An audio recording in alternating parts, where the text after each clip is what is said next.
हामी चाहिँ चितलाङ जाँदैछौँ है साथी हो भन्ने त्यो प्याराग्लाइडिङ गर्ने ठाउँ त्यो हरि जस्तो देखिरहेछ नि प्याराग्लाइडिङ गर्ने ठाउँ त्यहाँबाट गयो भने अर्को त्यो माथि त्यो अर्को डाँडामा त्यो काटेको जस्तो देखिरहेछ नि हजुर त्यहाँबाट गयो भने तोप्लाङ पुग्ने हो त्यहाँ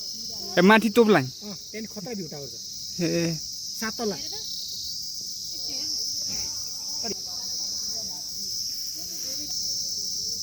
हो त्यहाँबाट अलिकति तल जाने तिमी जाँड उमर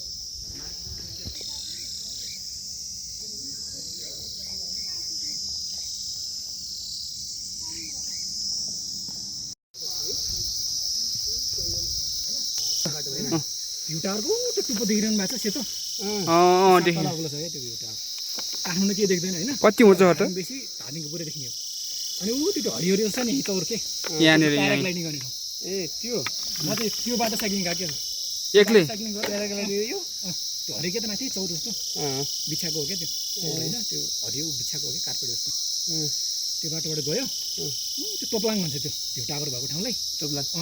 अनि त्यो ताछेको जस्तो छ नि बाटो यो यता चितलाङ झर्छ एउटा उता नि होइन 7 तला भने कहाँ धर्रा उता हुन्छ ल सेल्फी खिचौँ न एकछिन ल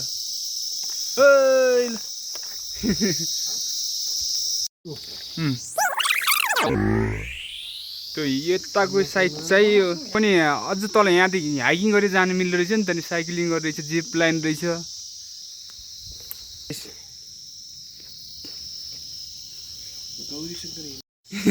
फोटो खिचिहाल्छ हात हराउने बित्तिकै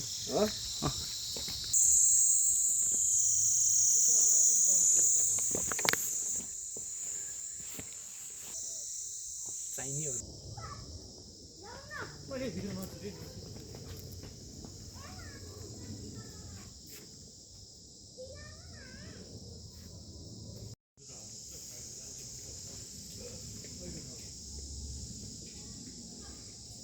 मैले आज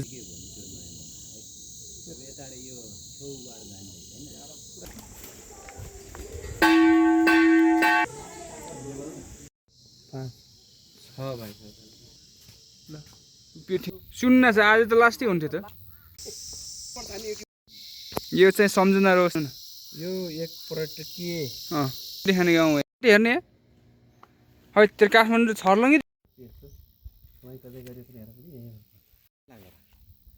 यताबाट निकाल्ला छ नि पक्की बाटो पालको धन भनेको त्यसै त भनेको होइन है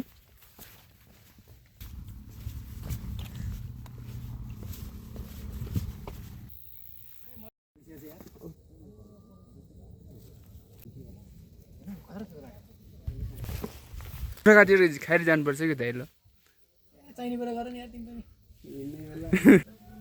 भेरी सिम्पल यो के हो कोट मकैको जुस हो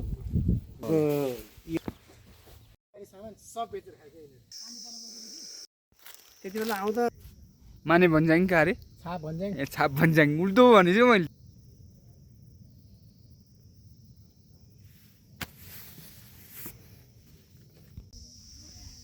लक्की भइरहेको है राजु त खपरेर जाउँ खप्परै हो नि यो त यार औसम्म हिँड्यो